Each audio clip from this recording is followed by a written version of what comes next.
I hope you received the Tanya. We'll have it up on the screen in any case. We're going to move on to chapter 42, which we had been working on chapter 41 and talking about becoming aware of, basically aware of God. Yiras Shamayim, what's called fear of heaven, which really means the awareness that Hashem is right here in front of me at every moment. And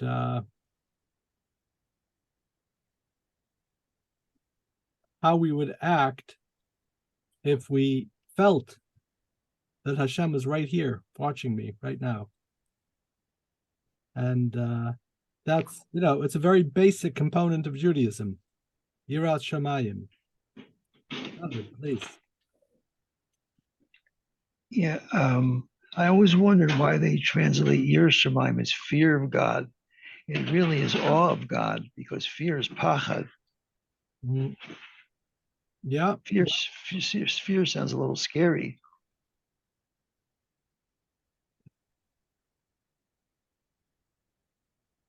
I think it's because it's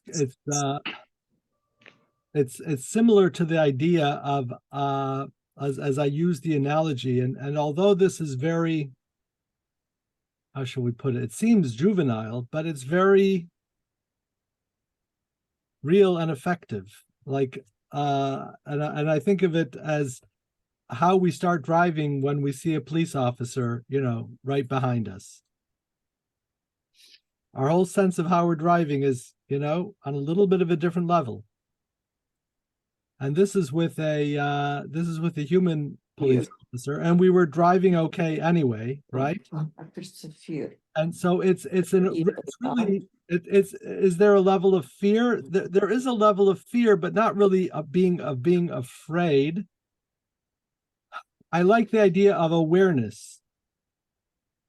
Awareness of Hashem is really, how are we going to act if, okay, there's this entity that we refer to as God, and he's right here watching me, observing me at this moment. Am I going to be in awe of God? Yes, but I'm also going to have yira, and I understand why you don't like fear, but I wouldn't throw fear away. I wouldn't cast it aside, because it's a powerful emotion, and it's a very real emotion that drives us and keeps us on the straight and narrow. It's the reason that you pay your electric bill and your mortgage bill and your taxes. You pay things not because of awe, not because you're in awe of the government and of the utilities, and wow, they are so amazing and amazing, but rather you don't want a consequence, or even if we don't want to go to the route of consequence, somebody who you really respect, the person that you respect most in the world, say that person was sitting in the room with you, you wouldn't want to disappoint them. Right? You wouldn't want to be acting in a way that they would think of you as the way you really are. That they would, right? The way that we are at our worst moments of the week, or the worst moments of the year, right? Would you like, you don't want them to think of you that way. You want them to think of you as in your best way. Now, that's not a fear. It's also not awe exactly. So, although I understand that fear is not the best word, I don't think awe is really quite the best word as well. And I like the idea of awareness. But that's not what the word means. So I'm not going to use awareness either. So you have to kind of put together these different words and understand what we're talking about. And fear is not a bad word, as long as we understand that we're not talking about being scared of Hashem's presence, but it's the way that we act in a different way because somebody who we respect is watching. How much more so God himself is watching. Do we all get a sense of this? I mean, I'd rather not have to go through a 5-minute explanation every time we use the word, but that's what we mean when we say Yirat Shamayim. Yisrael, please. I was just going to comment that a very good,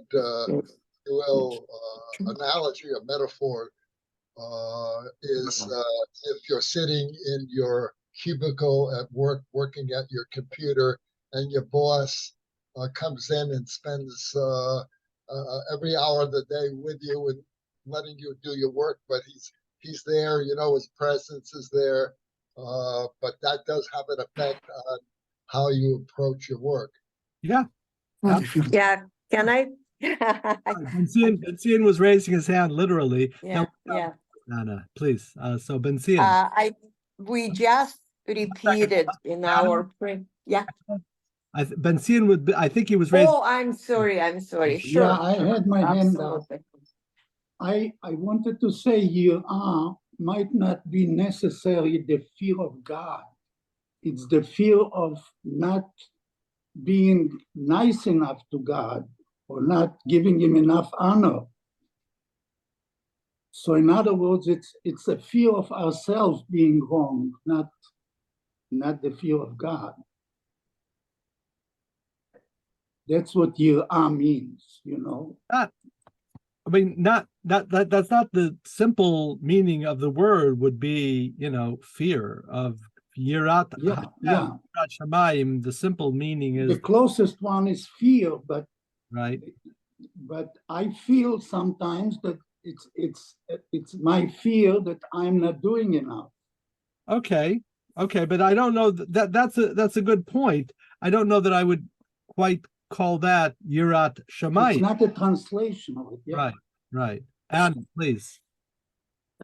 We were just using in our prayer at Rosh Hashanah, Avenu Malkeinu. I think it's very similar to the feelings, especially adult children are feeling in front of their parents. It is the combination of desire to be respectful, desire to be approved, and desire to, it's not as much fear because, you cannot imagine any physical punishment or any other way of expressing it, but it's just a desire to make your action approved because this is the highest authority. It's something that you really feel is a measurement. It's a kind of standard of how it should be done. That's how I feel about it. Sure. I think that's in line with what we're saying here, right? And but there is, it's maybe we should find a better word than fear. But I don't like awe either because that doesn't really capture the sentiment. I have an online thesaurus here, which really gives out. Yeah. Let me ask Ben, in Ivrit, what's the difference between Yira and Pachad? Pachad. Pachad is fear in English. Yirah to me is more of a honoring the person, fearing that you're not doing enough for the person. But I don't know how else to say that. The Malbim. But Pachad is direct fear. Right. So Pachad, the Malbim explains Pachad means you're scared of something that's right in front of you. And Yira is mirachok, a fear of something that's not right in front of you. So Pachad, right? That's why we say, but although the words are a little synonymous, because we say Al Tira, do not be afraid of Pachad, of a Pachad Pitom, of a sudden terror, a sudden fright, right? So that's going to be something that's close up. I don't mean to belabor the point. I just want, I don't want to throw away. In the past I have actually used the word awe instead of fear, and I don't think it's correct. I'm not in like Yisrael mentioned the idea of your boss coming to the cubicle, right? You're not in awe of him. You're aware that you're accountable to this person, and you want to put on your give your best impression. But Rabbi, the difference is in no way do I love my boss? Whereas a person has Avas Hashem, they love Hashem. They're afraid. They have fear for Hashem. You have But we're year not for Hashem. but we're not talking about love of Hashem here. No, the two aspects of Abbas Hashem and Yiras Hashem, of love and Hashem and I say awe of Hashem, they can coexist. Whereas there's no I don't see any aspect where a person loves his boss unless his boss is his wife. You know. Yes. Okay, that may be the case here. But more importantly, Reb David, listen. There are two levels of yira. I mean, there are many, many more levels of yira. There's a higher level of yira, which is akin to awe. So there's no question that the higher level of yira, it's called the yira ila'a, that is an awe of Hashem. You are, wow, God is so amazing, right? You have this awe of God. So what we're talking about over here is what's called yira tata'a, which is the lower level of and that's why I don't want to use the word of awe for this level, because this level of yirat shamayim is more the lower level of fear. So we reserve the higher level of awe for that feeling of, it says in Pirkei Avot, it says, Im ein yira, if there's no fear, then ein chachma, there can be no wisdom. And then it says, if there's no chachma, if there's no wisdom, there can be no fear. So 1 second, where do you start? If I'll start with fear of Hashem, but if I don't have wisdom, I can't have fear. But it's okay. I'll start with wisdom. But no, it says if you don't have fear, you don't have wisdom. So the Alter Rebbe explains we're talking about two different levels of yira here. If you don't have the lower level of yira, you're not going to have chachma. And if you don't have chachma, if you don't have wisdom, you're not going to be able to reach the higher level of yira, the awe of Hashem. The point is, there is an awe of Hashem, and that definitely fits in the category, right in the box, shall we say, of yira ila'a, of a higher level. What we're talking about over here is the awareness of God right here. And so the way that I talk and the way that I act is going to be in front of this entity. And as it says in Pirkei Avot, that if you look at three things, that's a little bit different, but it's similar, right? The idea of looking at three things and you won't come to sin. It's the idea of the constant awareness that I'm being observed by God, and that's why Chassidus actually explains that the word yira, which means fear, is associated with the word ra'ah, being about seeing, right? And it's the idea that God is apparent before me. I don't physically see God, but I perceive God, right? And if we would think about perceiving God in this moment, even without the level of awe, right? It's again, I don't like the word fear either, but we would be acting in a way. It's almost a level of I'll have to find a better word. Rabbi, I would say that both of them. I agree with you that I don't like the word fear, but the word awe, again, goes to the higher level of yira. Yes, please. I think that it's both of them. It's a mixture of both. It's not, you can't bring an English word for it, just one word. In English, it would be both. Right. I mean, fear and awe combined is yira. But fear alone is pachad. It's not yira. Well, pachad is, I mean, maybe that's it. I mean, if you were scared of something, anyway, we're going to go forward in Tanya. I'm not afraid of God. You know, I feel God and I feel awe for God. So it's the combination of both. Right. So it's kind of funny that you say you're not afraid of God, but right. God, right? So it's kind of the same word, afraid and fear. But that's okay. No, we understand. This is the problem that we're dealing with. This is right. issue.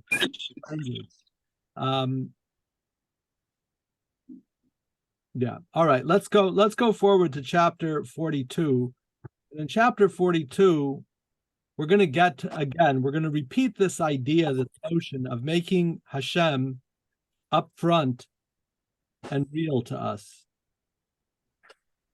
And between this week and next week, next week we're going to get into the actual idea of the meditation.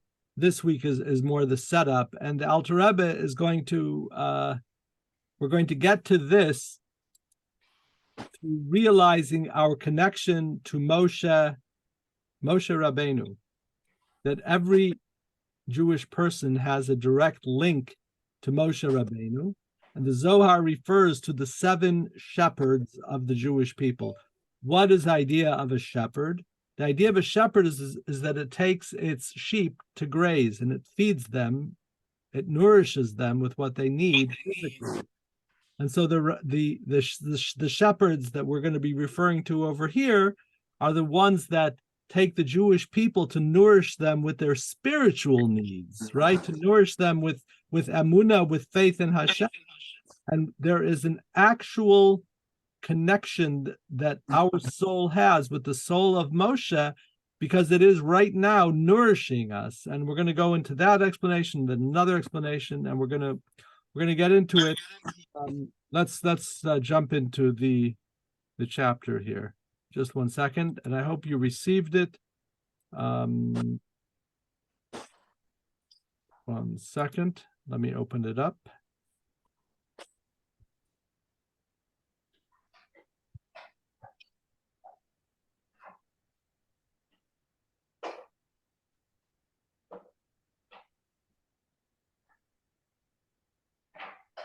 Okay, here we go.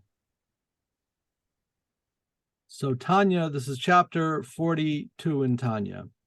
In light of what has already been said on the subject of the lower kind of fear, again, we're talking about the lower kind of fear, one will clearly understand the Talmudic comment on the verse. Okay, so now we're basically going to be discussing a piece of Talmud here, which is a commentary on a verse in the Torah. So what does it say in the Torah? This is in Parsha of Ekev. It says, "And now, O Yisrael, what does the Lord your God require of you, but to fear the Lord your God?" So this is in Hebrew, "Va'ata Hashem Elokecha, ma Hashem Elokecha shoel mi'imach." What does Hashem ask him? He's just asking one small thing, and that is, Ki'im liyira oto, except to fear him. That's all he's asking. So the Gemara asks the question, is fear such a small thing? What Hashem is just asking, right? All I want from you is to fear. Fear is such a small thing. That's a major thing for us to implant within our reality. So that's why the Gemara is asking, is this a small thing? And then the Gemara gives quite a funny answer. And that is, and it says, yes, in the case of Moshe, it was a small thing. So 1 second. So what problem do you have with the answer of the Talmud? There's an obvious problem here. I'd like you to figure out what the problem is. I mean, you could see it on the sheet, but without going further, can you see what the problem is with the Talmudic answer?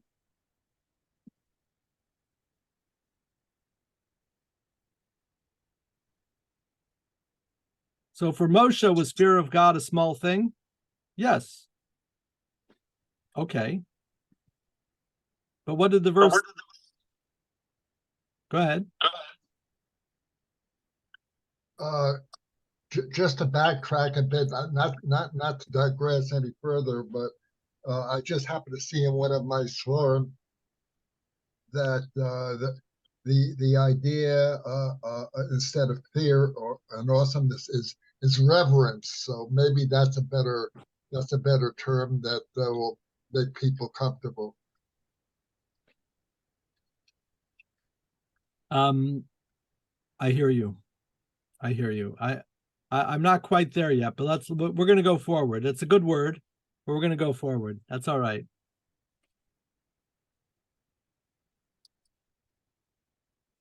So, all right. So getting back, here's the verse. So what does Hashem, your God, ask from you except to fear him, right? Then we have the question of the Gemara. What do you mean, is this all God is asking, just this little tiny thing? That's a big thing. What is it? Why is the Torah making it as if it's not a big thing? And then the Gemara says, in the case of Moshe, it was a small thing.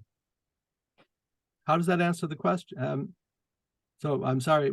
So there's a major question on the Talmudic reply.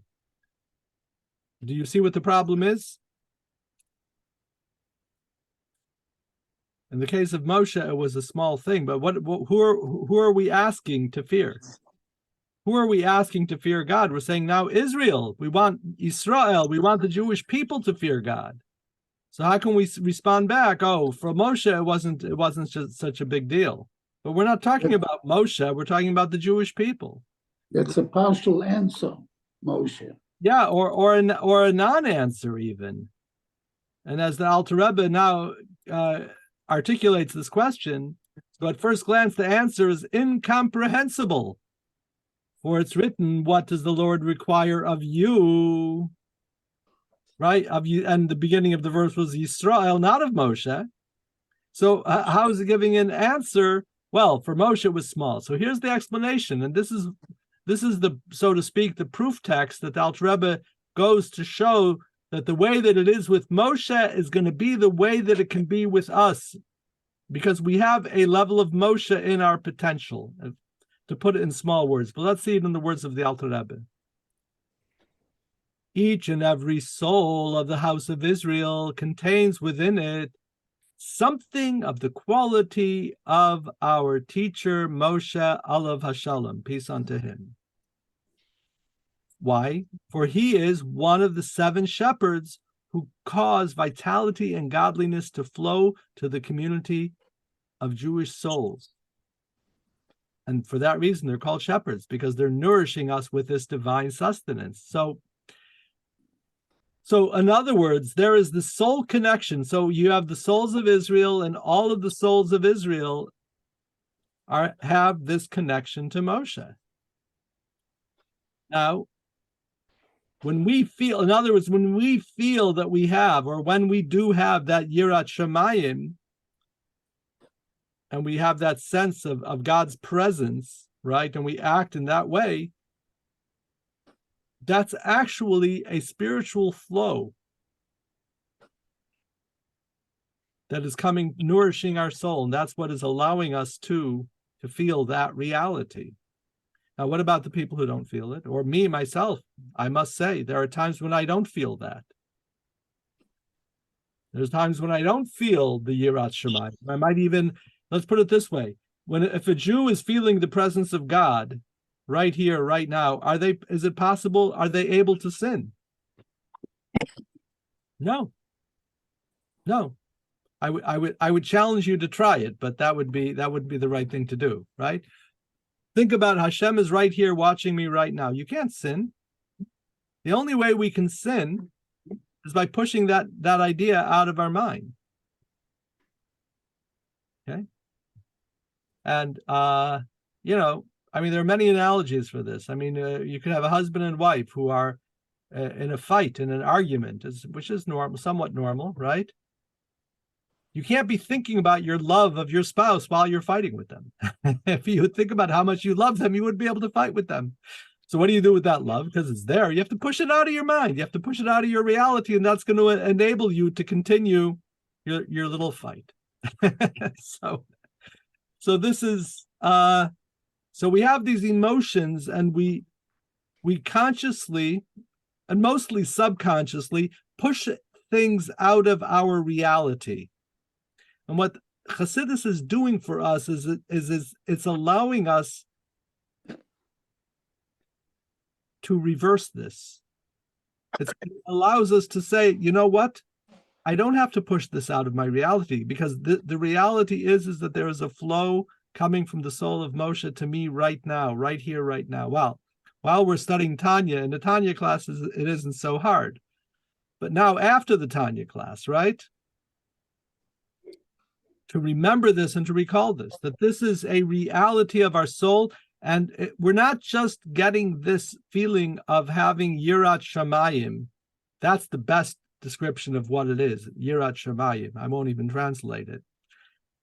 The way for us to, the best way for us to get Yirat Shamayim is to just realize that it's coming from, it's a flow coming to our soul from Moshe, because he is one of the seven shepherds. The other seven shepherds, by the way, they are the same as the seven Ushpizin in the Sukkah, right? Avram, Yitzchok, Yaakov, Moshe, Aharon, Yosef, and David. I think these are generally considered the seven shepherds. So they all have an influence on our soul, but the Alter Rebbe is now going to say that our teacher, Moshe, peace unto him, is the sum total of all of them, and he is called the faithful shepherd. The faithful shepherd, and it's actually a term from the Zohar, which is Raya Mehemna.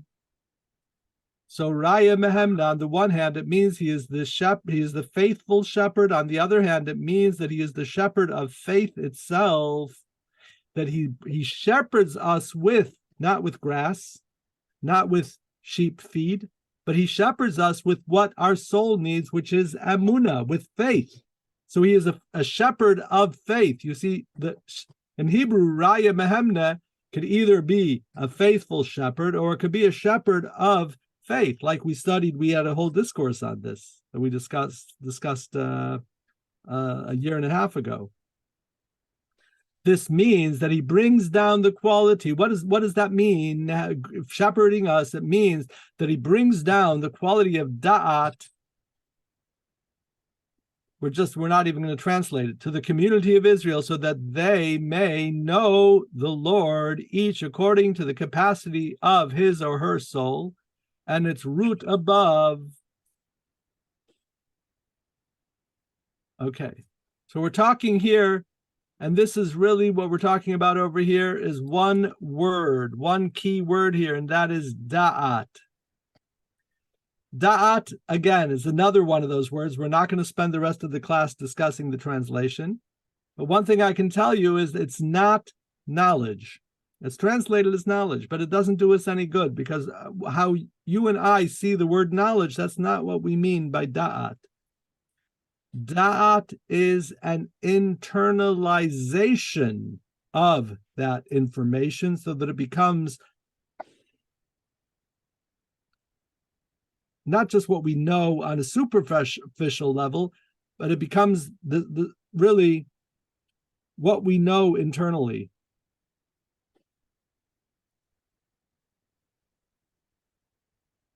In other words, if you know, let's take smoking for example. Does every smoker know that smoking is bad for them? I would say yes.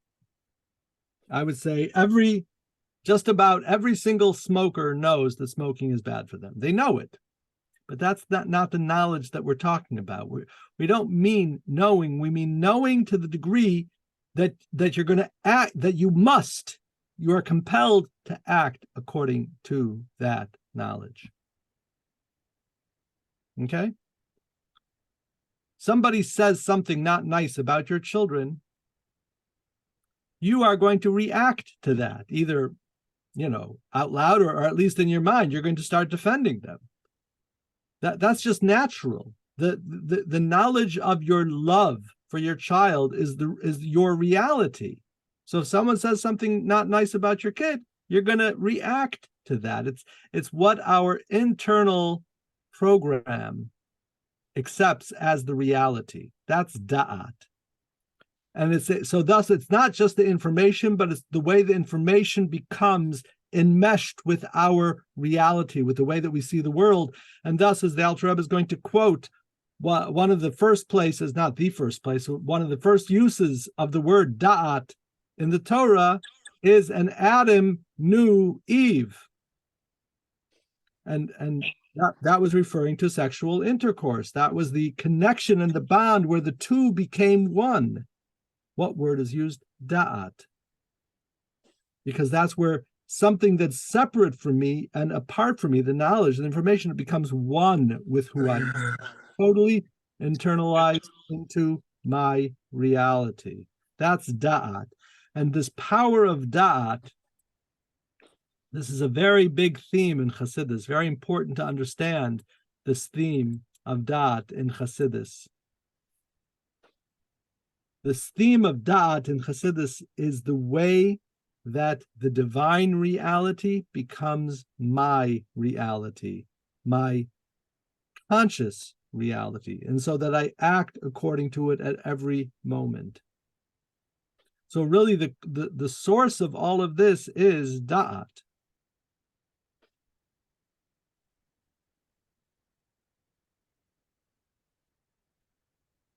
And this is what we're talking about here. This is da'at.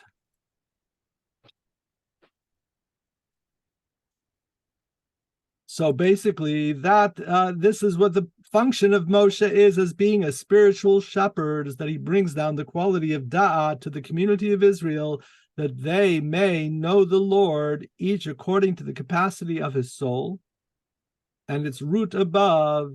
So some people are going to be able to have a higher perception of God, some people a lower perception of God, but everyone is going to have a perception and a reality of of God. And that's all going to depend upon its nurture from the root of the soul of our teacher Moshe, peace unto him, which is rooted in this level that's called Da'at Elyon, higher knowledge of the 10 Sfirot of Atzilot, which are united with their blessed emanator, for he and his knowledge are one, and he is the knowledge. Basically, to try to put this in a word, is that this da'at is God's da'at, ultimately. This da'at that we have of the knowledge and not just awareness, but that God is our reality, and this knowing that God is the reality of the world, and God is the reality right here, right now.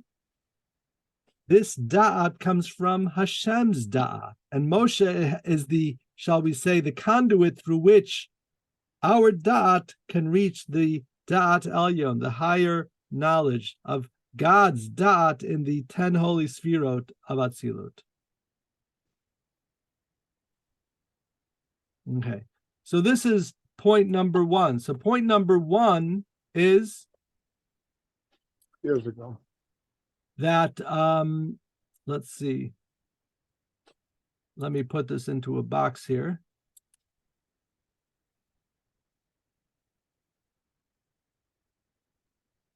Point number one, 18. Moshe 20, connects our reality to the divine reality through drawing da'at into our soul. Knowing. So he draws this knowing into our soul. And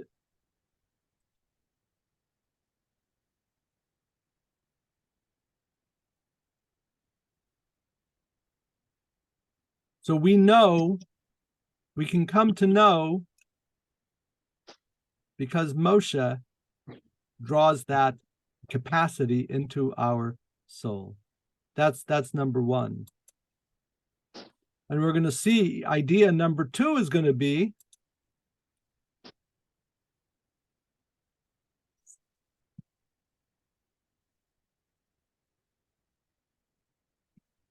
there is a spark of Moshe in each generation.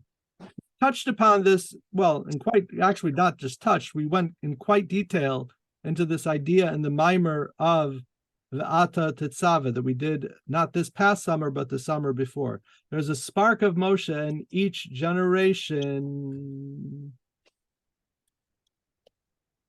And through this spiritual leader of the Jewish people, we gain da'at. We gain da'at, we'll just call it da'at.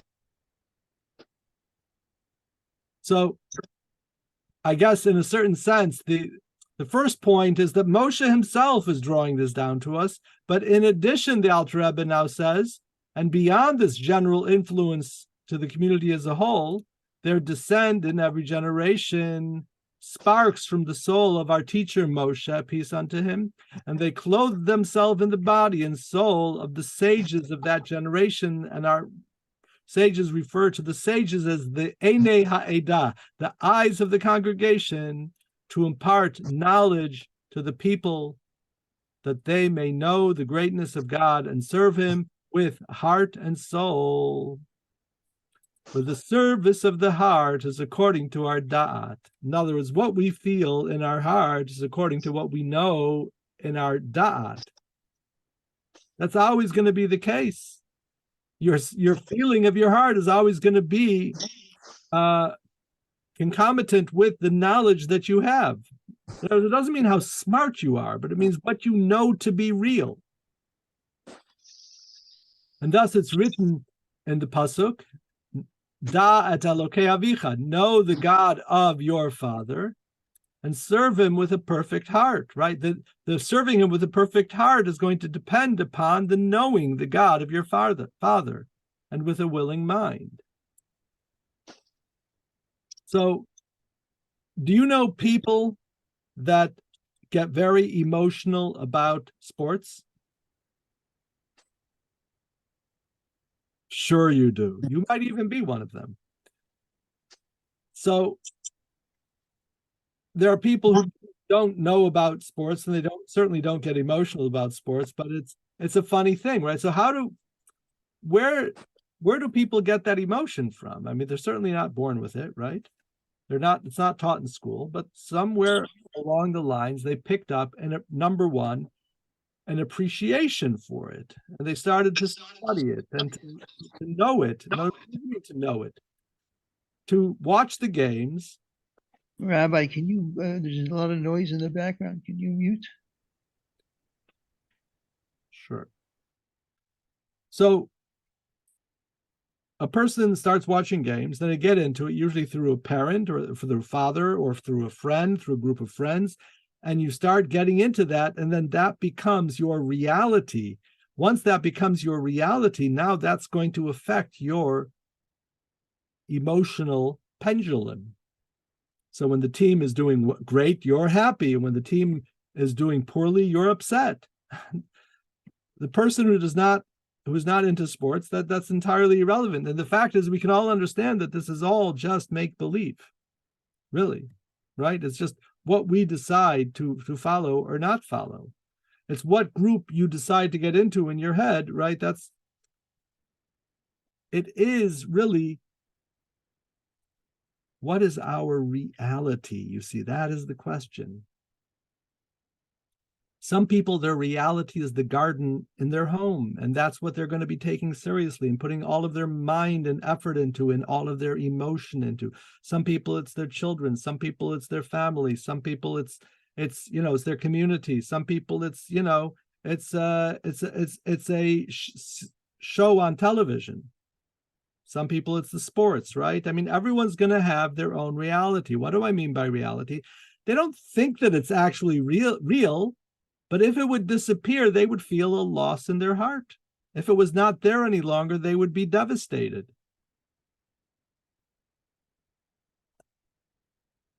Okay? And all regular good people that we know mostly have all different kinds of these things that are not empirically real, but people make it real to themselves. Well, guess what? The Alter Rebbe says, we can make Hashem real to ourselves. The only difference is that Hashem, of course, really is real, except we're not aware of it, right? Just by way of analogy, right? There's some people who don't take any care of their health with what they eat or exercise or anything like that. In other words, there's something that is real, but they don't see it in front of them, so they're not taking it as the reality. Person starts going to classes and starts getting connected with people who support a lifestyle of eating healthy and exercising. Now this is going to become part of their reality. Do you understand what I'm saying when I'm talking about the reality? Da'at is really what you take as reality. The things that are not necessarily touchable, they're maybe not, I don't want to say empirical, but they're not touchable. They're not like really like right in front of you. And it's going to take some effort of your mind to make it your reality so that it affects your heart and what you're excited about and what you're upset about and what makes you happy, what makes you sad, right? This all hinges on our dot, what we know to be true, what we accept to be true.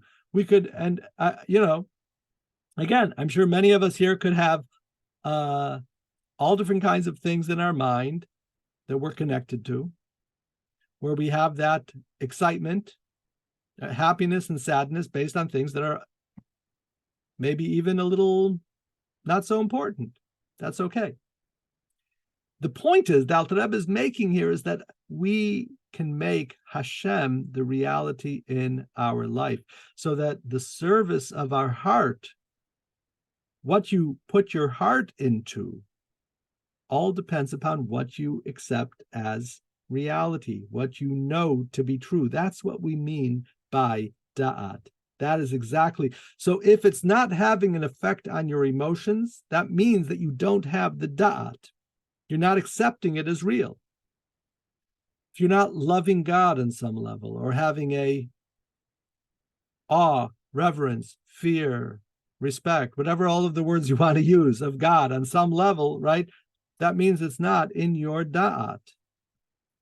So the emotional result is going to be the litmus test to see if we have the da'at, if we have that da'at.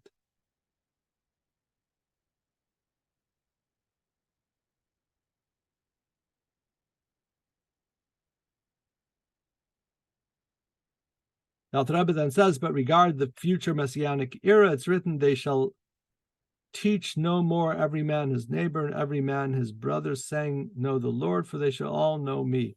I'm not sure what the point is, why the Alter Rebbe is bringing this here, but we're going to go further.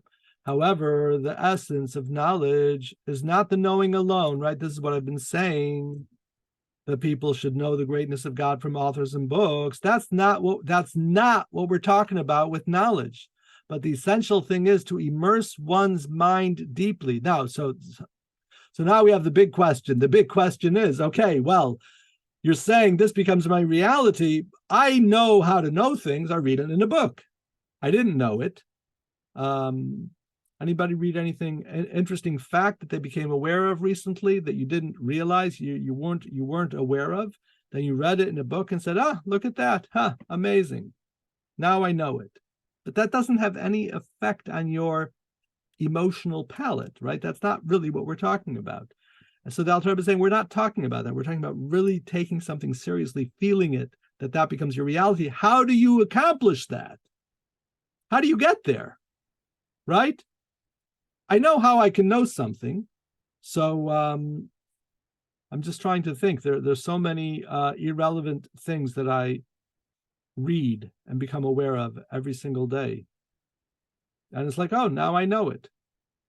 Got to pull up one. So somebody have some irrelevant factoid? So Baruch Hashem, I can't just pull them out of my head. All right. So this was an interesting point that I came to realize a few years ago, and that is, does anybody know where the country Holland is located?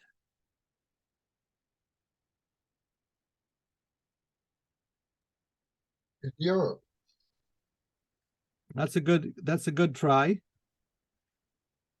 So Naomi is smiling. So what I came to realize was that there is no country of Holland. And here we are in the 21st century, and I didn't realize that there's no country of Holland. And I said, that can't be. We always hear about Holland and things that are Danish. And it used to be, a long time ago, it was a country. And it's part of what we call today the Netherlands. The Netherlands. Now, there's a country a lot of people haven't heard of, or you've heard. Netherlands, is that a country? Yeah, it's a country. It's above Belgium. Wow. It sounds like Gehenna. Nether, right? The Netherlands. Well, it's nether compared to the, because it's part of the Scandinavian Empire, which is mostly north, except for this piece of European land was the lower part of the, right? Anyway, who cares, right? But so I found out this amazing thing, right? How did that affect my life? And by the way, I'm glad to share this irrelevant fact with you, that there is no country Holland. It's a region today in the Netherlands, but Antwerp, right? I was actually there. You were in Holland. Yeah, I've hardly been any place, but I was in United States and Canada and Israel and Holland. That's it. You weren't in Holland. I thought I was. You were. See, look at that. You were there. You didn't even realize where you were. Everybody was walking around in wooden shoes. So no, you were in the Netherlands. You weren't even in Netherlands. You were in the Netherlands, right? The lower lands, again, because you have above, you have other countries, right? You have Norway, Sweden. Denmark, and then you have Finland and Sweden. All these countries that we know are northern. So this is nether, meaning lower compared to the higher. I'm not really going into this. I didn't really intend to teach how to give a geography lesson. My point is that one point in my life, I started realizing, where's this Holland? Where's this country? I did some research. I found out, wow. So I didn't know it. I didn't know that Holland was not a country. And then I found out Holland is indeed not a country. They're so low that the water in the ocean is higher than them. So they had to clear a lot of land from the ocean. The Netherlands, aha. So there's a lot of, so here's a geographical fact. A geographical fact, it's not going to change your day. You're not going to feel excited about it or sad about it or happy about it. It's just knowledge. When you read about God, we want it to be not that way, you see. Sometimes a person can learn about God and say, all right, there's fear of God and God is always here, and it's all academic. It remains in our head. It's all cerebral. So we say, do you know it? Yes, I know it, but this is not da'at at all. Da'at means that it has to have an effect on your emotions. So here's the big question, which obviously we'll start off today, but we'll continue with it next week. How do you get there? How do you accomplish this? How do you get it from being simply something that you know to something that is your reality that affects your emotions? How do you do that? Anybody? By carrying it out. Okay, well, that's a very good answer. In other words, you a very good answer. You act on it, right? Right. You act in such a way, and it's brought in many places that you act in such a way, and that's going to have an effect. The Rambam brings, or Ibn Bachya brings this idea that your attitudes and ideas are actually affected by how you act in life. That's a very good point. But that's not the point the Alter Rebbe makes. The Alter Rebbe has one solution to this problem in many parts of Tanya, and he's spoken about it before, but here he makes it very clear, and that is meditation. You can't just, I have I want to bring as an analogy. So I teach younger students as well in the cheder, and one of the things we need to teach is vocabulary. You have to, if you're learning Chumash, or in my case, I'm teaching Gemara. So they have to learn the vocabulary words of the Talmud. So how do you learn vocabulary of words that you're not going to use in any other context? They're just going to be used in this context. It's very hard. And for most students, it's very hard. And for some students, it's almost impossible to learn these words. So many years ago, I saw a video And let's see if I can find any of my cards here.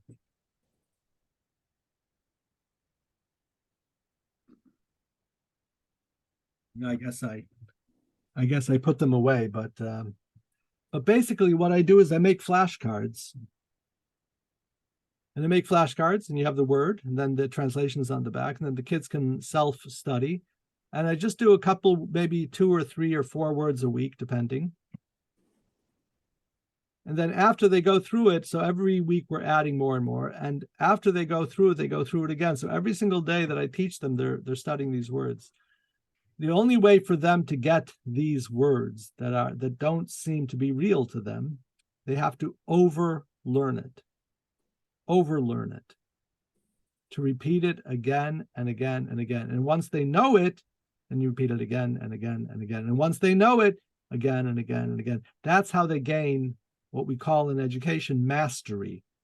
What does mastery mean? Mastery means that you know it without having to even think. You see the word and directly you say, I know what that is. So the way to gain mastery is through repetition, through overlearning it again and again and again. Now let's see how the Alter Rebbe talks about how we get to knowing Hashem in a real way. So the Alter Rebbe says, I'm not talking here about reading it in a book. The essential thing is to immerse one's mind deeply into the greatness of God and fix one's thought on God with all the strength and vigor of the heart and mind, until his thought shall be bound to God with a strong and mighty bond, as it is bound to a material thing that he sees with his physical eyes, and concentrates his thoughts.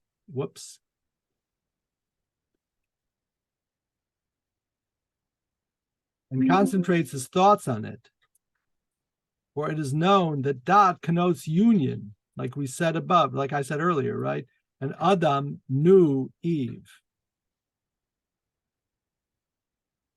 In other words, uniting your mind with this knowledge. And he's going to talk a little more about this. But what he's describing here in this paragraph, ladies and gentlemen, is basically meditation, what we call meditation. To immerse your mind deeply into this idea, into the idea of the greatness of Hashem, fixing your thoughts on Hashem with all of your strength. This capacity and this quality of attaching one's knowledge to God, one's da'at to God, is present in every soul in the house of Israel by virtue of its nurture from the soul of our teacher Moses, peace unto him. So a person might think, what, meditation, thinking about God? I can't sit and think about God. That's for the spiritual people. The Alter Rebbe says, no, sorry, you're the one. Only since the soul has clothed itself in a body, and it needs a great and mighty exertion, doubled and redoubled. Basically, the Alter Rebbe is saying it may not be easy, especially at first. So first is the wearing of the flesh, the crushing of the body and its submission. So it shall not obscure the light of the soul, as mentioned in the name of the Zohar, that a body into which light of the soul does not penetrate should be crushed. So basically, a person sometimes has to do a little bit of teshuvah, because your body and your animal soul is getting in the way, and you need to put them in their place, and then you put them in their place through teshuvah. You have to kind of break the impulses that we have that we might act on. We have to kind of break that pattern. But second is the exertion of the soul, that the service shall not be burdensome to it, to exert its thought, to delve into and reflect upon the greatness of God for a long and uninterrupted period, the measure of which is not the same for every soul. There is the naturally refined soul, which immediately it considers the greatness of God. It will immediately attain a fear and dread of God, as it's written in the Shulchan Aruch, Orach Chaim, right at the beginning. What does it say at the beginning of the Code of Jewish Law? When a man reflects that the great King, the supreme King of Kings, the Holy One, blessed be He, with whose glory the whole world is full, stands over him and sees his actions. So what's going to be the result of a person thinking this? So he will immediately be overcome with fear. Again, any of the other words that you want to use instead of fear. But the point is, you become aware of God right here, right now. God is right here, right now. How am I going to act? I can only act in one way, according to his will. So some people can reach that immediately, the Alter Rebbe says. Then there's a soul on a lower level that has to really think about it much, much more. And we're gonna continue with this idea next week, but let's go back. So the Alter Rebbe is giving many different levels of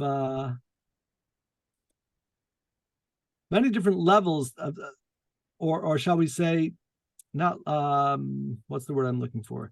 Not levels. He's giving us in this method many different steps to this method of making God real in our life. Yisrael, please. Yes, well, what that suggests to me that all Yidden have to follow this methodology, even if they are Talmidei Chachamim. I would say even Lubavitchers. I would say even Lubavitchers have to do this. And some people, that is funny, right? Because 1 second, isn't this Tanya? Right. But anyway, we'll get into that. It doesn't come by osmosis, is my point.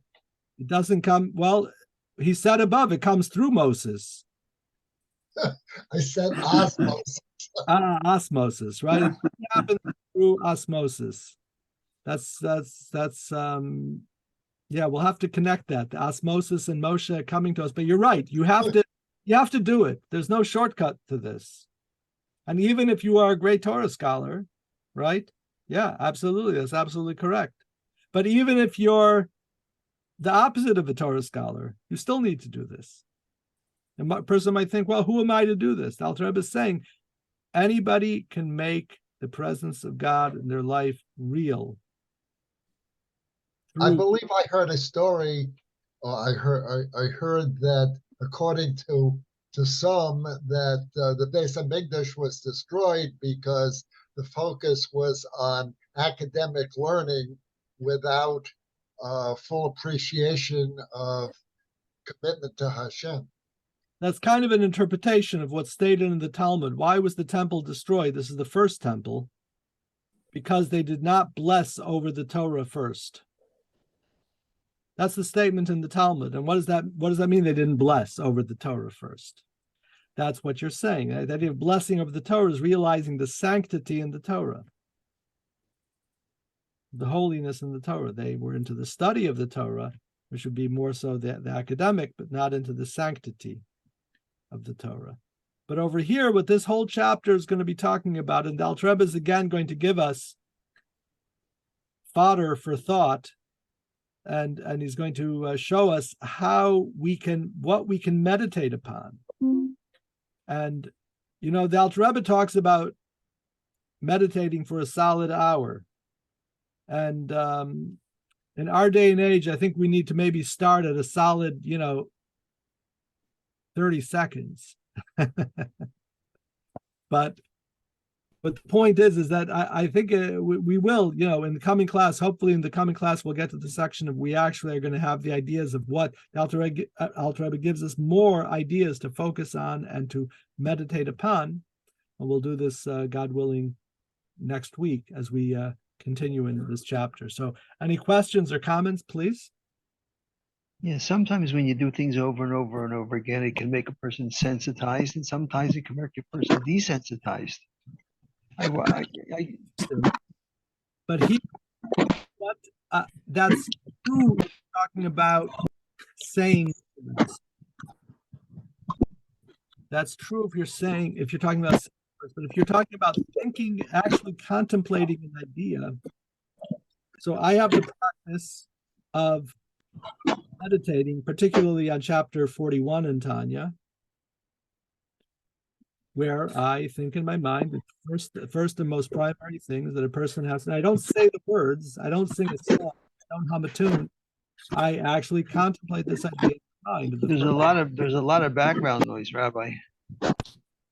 I think it's coming from some of it might be coming from some people there, but I think I've muted everyone. There we go. So I think about this idea. I think it's still happening. I'm not sure why. I apologize. Sometimes we have to overcome the distractions and focus on what we have to focus on. Every time I contemplate this idea, it's real to me. It makes it real to me for the moment, for a minute, for 5 minutes, for an hour. But the point is, it never becomes rote, because it's not like saying words or doing an action that can become rote. But contemplation, I don't think can become rote.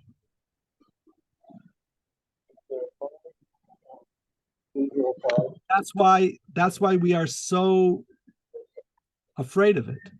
That's why it's so hard to do, because you can't do it and anything else. You have to just focus on it. Anyway, we will, God willing, continue next week at this. Thank you, Rabbi. Thank you, Rabbi. Good, everybody. Thank you, Rabbi.